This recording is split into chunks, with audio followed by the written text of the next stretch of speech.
欢迎来到明星新闻中国渠道，点击订阅频道，不要错过当天最热门的新闻。37岁赵丽颖罕见变化，消失5个月后亮相，状态反转引热议。在演艺圈打拼整年后，赵丽颖选择暂缓脚步，进入一段沉淀与积累的阶段。她的每一步转变都显得目标明确，思路清晰，既懂得追寻方向，也明白应当规避哪些风险。机遇与运势往往相辅相成。手握视后奖项的她，那时无论做什么都顺风顺水，收获的也几乎全是肯定与掌声。然而高峰之后，低谷也悄然而至，绯闻接连曝光，热搜不断。她一度没能控制住自己直率的性格，虽然当时情绪得以宣泄，却随之陷入一场关于公众形象的争议。更为关键的是，她的专业能力也开始受到质疑。在酱园弄中的表演引发讨论，部分观众认为她的台词表达虽然有力，但情感层次略显单薄，未能完全打动人心。投入大量宣传资源的在人间，收视表现未达预期，观众好感度也受到考验。在大银幕方面，尽管作品成绩不算亮眼，但在影视行业整体低迷的背景下，能保持每部作品不亏损，已属不易。意识到当前并非全力冲刺事业的最佳时机，赵丽颖决定给自己放个假，骤然停下了此前马不停蹄的工作节奏。有网友统计，自从《造成者》杀青后，她已有近200天未接新戏，也没有明确的新作计划传出。直到10月13日，赵丽颖突然现身直播，令许多人感到意外。休息显然带来了积极改变，她的状态明显回升，面容更加饱满，眼神明亮，整个人显得神采奕奕，言谈也更加从容自信。面对主持人提出的杨蓉暖还是儿子暖这类略带陷阱的提问，许多高情商艺人或许能轻松应对，但赵丽颖的回答却显得有些犹豫和生涩。主持人试图为她解围，给出标准答案：儿子暖心，杨蓉暖身。但赵丽颖并未顺势接受，她认为这两者性质完全不同，即便被反复追问，也无法混为一谈。在纷繁复杂的娱乐圈摸爬滚打多年，她依然保持内心的真实，不曾被环境抹去本色。当被问及近期工作节奏放缓的情况，赵丽颖表示，这是她在当前人生阶段做出的重要选择，并非放弃，而是主动的调整与取舍。在节奏飞快的演艺圈，慢下来实属难得。一向活力满满的赵露思，因一次紧急就医引发关注，随后多次成为舆论焦点，质疑声逐渐多过同情。在心态尚未恢复之前，演戏这一本职工作也只能暂缓。同样行程密集的白鹿，也曾透露自己身患某些难以根治的病症，健康状况一度堪忧，所幸目前已基本康复。一些地位稳固的中生代演员，在频繁曝光后也引发观众审美疲劳。他们片约不断，却因缺乏生活积淀，表演逐渐趋于模式化，失去感染力。如张译、雷佳音等，在口碑出现滑坡后，才匆忙调整步调。纵观这些现象，更显出赵丽颖的执行力与清醒，演戏时全情投入，休息时干脆彻底。这让人想起何炅曾说过的一段话：站在最高处时，接下来难免是下坡，要么尽力稳住自己，让下滑慢一些，要么提前做好准备，积蓄力量，以便在谷底时能重新跃起。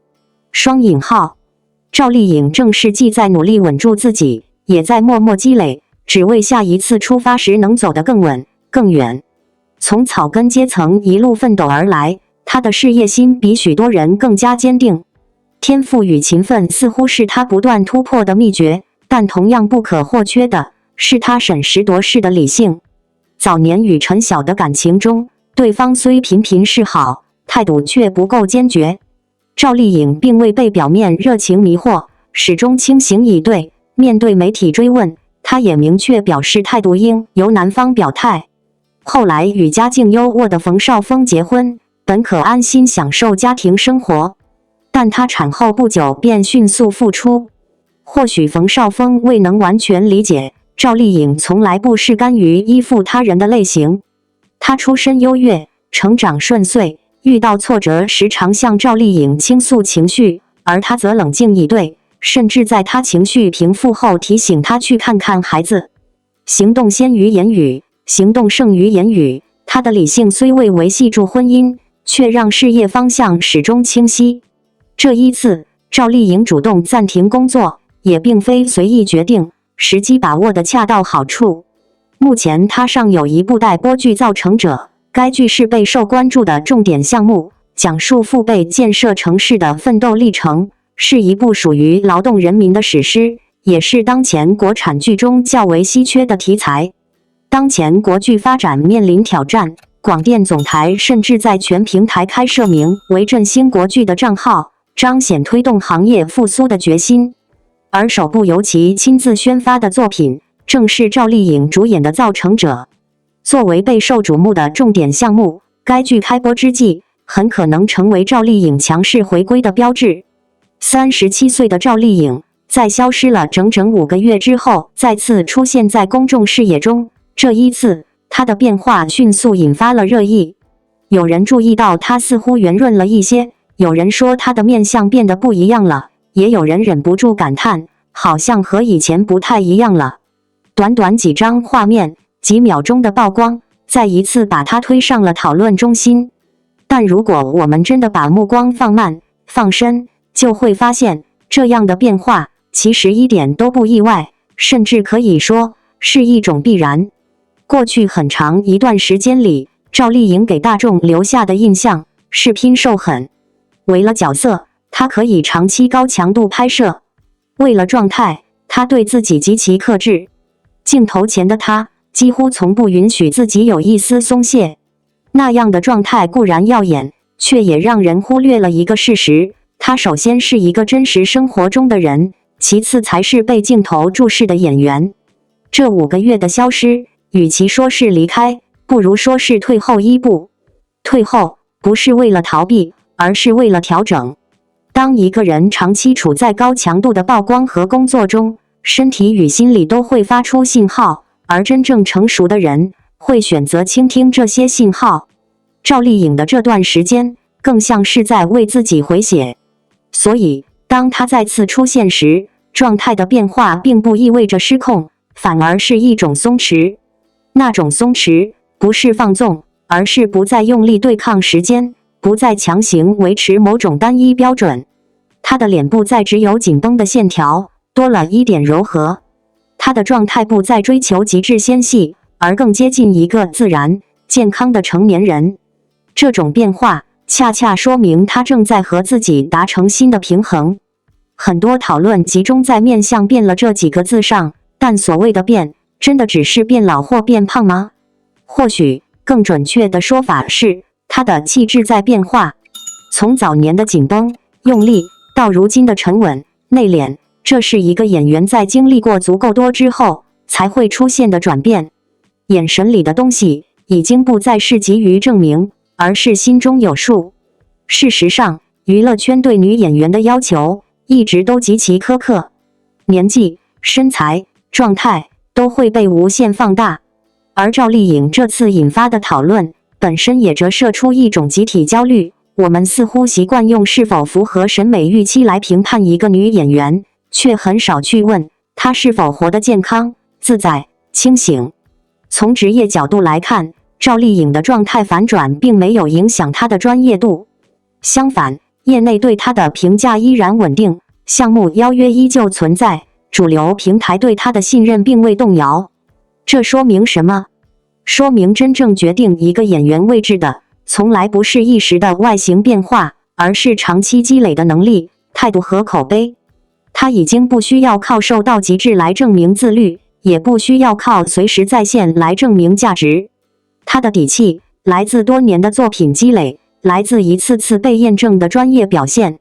正因如此，她才有空间、有资格，也有勇气允许自己在某个阶段慢下来，松一点。对于观众来说，这次的热议或许也是一个提醒：我们是不是对女性太过严苛了？是不是忘了，美本就有很多种形态。37岁的人生本就不该和20多岁时一模一样。变化不是背叛，而是成长的痕迹。赵丽颖的这次亮相，与其说是反转，不如说是揭开了滤镜。滤镜背后是一个经历过高峰与压力、掌声与质疑之后，依然选择好好生活、认真工作的女性。她没有急着向外界解释什么，而是用一种平静的姿态告诉大家，我在按照自己的节奏走。最后，也想把这份思考送给每一位正在被状态年龄变化困扰的人。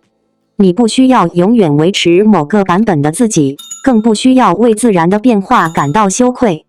人生本就有不同阶段，每一个阶段都有它独特的意义。真正重要的是你是否在向前，而不是你是否和过去一模一样。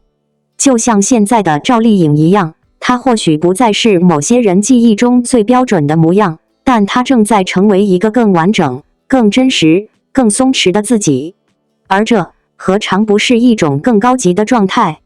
王一博海钓钓上帝王龟，兴奋喊 baby， 鲍鱼和影萌成年画娃娃。在近日播出的一档探险综艺节目中，男艺人王一博体验北美海钓时，意外钓到了一条帝王龟。视频中的他难掩兴奋，对着鱼打招呼 Hi baby。 随后他抱着鱼合影，不料刚拍完照，手一滑，鱼不慎掉在船上。王一博连忙向鱼道歉 So sorry baby。 最终他将这条帝王龟放归大海。网友评论，不少网友表示，王一博抱鱼的姿势神似传统年画中的抱里娃娃，直呼喜庆感拉满。公开资料显示，王一博1997年8月5日出生于河南省洛阳市，中国内地影视男演员、流行乐歌手、职业赛车手、男子演唱组合 UNIQ 成员，曾出演《冰与火》《无名长空之王》《热烈》等影视作品。当王一博在海钓时意外钓上帝王龟，脱口而出一声 baby， 再抱着鱼合影笑得像年画娃娃。这一幕之所以迅速走红，并不只是因为可爱，更因为它真实、松弛、有温度。在镜头之外，他不是舞台上的顶流偶像，也不是被标签层层包裹的公众人物，而是一个对自然心生欢喜、对生命抱有敬意的人。那一瞬间的兴奋不是表演，而是本能。那一声 baby 不是噱头，而是情感的自然流露。很多人被这一幕治愈，恰恰因为当下的生活太过紧绷。我们习惯了效率、结果、比较与焦虑，久而久之，连表达喜悦都变得克制。而王一博的反应，像是把被压缩的情绪轻轻释放出来。原来成年人也可以因为一条鱼而开心，原来快乐不需要宏大的理由。那种不设防的笑容，提醒我们，热爱并不一定要有用，真实本身就足够珍贵。更打动人的是随后的选择，合影之后，他把帝王龟放归大海。这一幕让快乐有了更深的层次。它不是占有式的满足，而是尊重与克制。热爱自然，不是把自然变成战利品，而是在相遇之后，懂得把空间还给它。这个选择很安静，却很有力量。当你真正珍惜某样事物时，未必非要据为己有。放手，有时是更高级的喜欢。从年画娃娃的可爱，到放归大海的温柔，完整呈现了一种难得的平衡感。王一博身上一直存在这种特质，他能全情投入，也能及时收住，能尽兴欢呼，也能保持分寸。这并非刻意塑造的形象，而是长期与自然、运动、风险和边界相处后形成的内在秩序。你会发现，他的快乐不张扬，却很持久；他的选择不喧哗，却很笃定。这也解释了为什么很多人会在这些日常片段里产生共鸣。